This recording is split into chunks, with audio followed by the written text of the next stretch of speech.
Indo-Pacific Regional Dialogue 2024, organized by the Indian Navy and the National Maritime Foundation, had experts from across the world in attendance.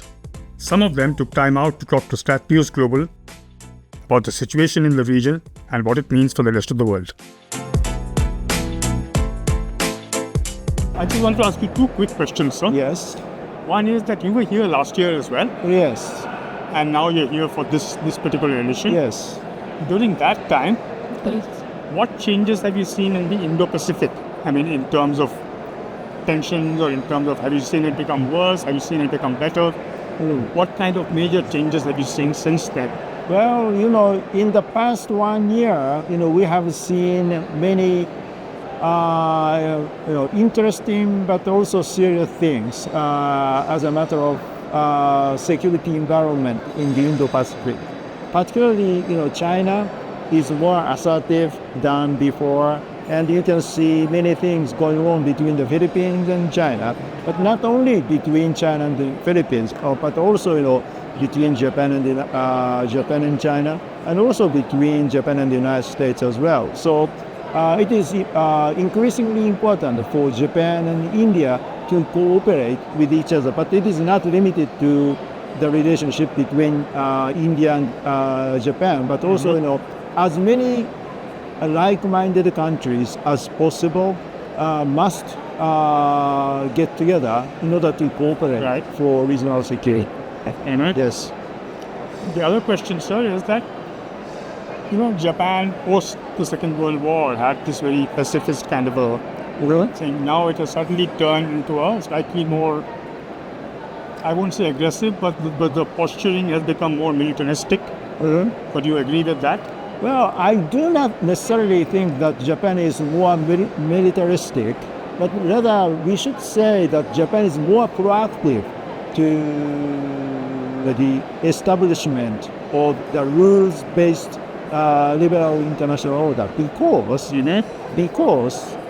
Japan has been benefiting from the stability of the international community, and that stability is created by the rules-based liberal international order. And Japan has, responsibility and also capability and capacity to contribute to stabilizing the order. That's why Japan is doing those efforts right now, including military effort. But Japan is not militaristic, although it is true that Japan is increasing its military capability, yes, for their own defense, yes. Sir, the last question, sir. Last year I had spoken to somebody who had come from Japan, from the institute, and he was arguing that, the problem occurs when, let's say, China decides to invade Taiwan, but doesn't do anything to Japan. Will Japan intervene? And he said that, that gets discussed internally. You're not going to, the Americans suddenly decide that because they have a base, they want to intervene, and hence Japan gets forced into the thing. You have to decide ourselves. Is that a correct assessment? Well, the Taiwan issue is one of the most serious security concerns in the region, and China doesn't deny the possibility of using force against Taiwan for annexation. So therefore, we have to deter it.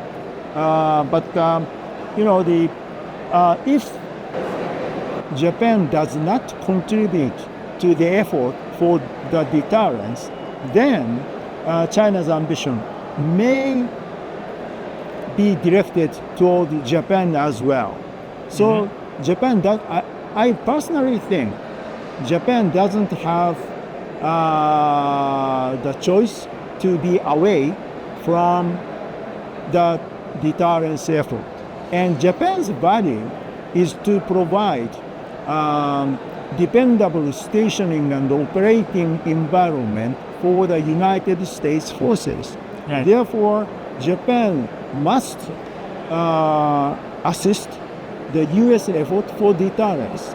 Otherwise, Japan will itself would be in a very dangerous position. Right. And sir, the last question. The Americans have been doing a lot of, military investments in Japan in that sense, some kind of Is the common Japanese comfortable with that?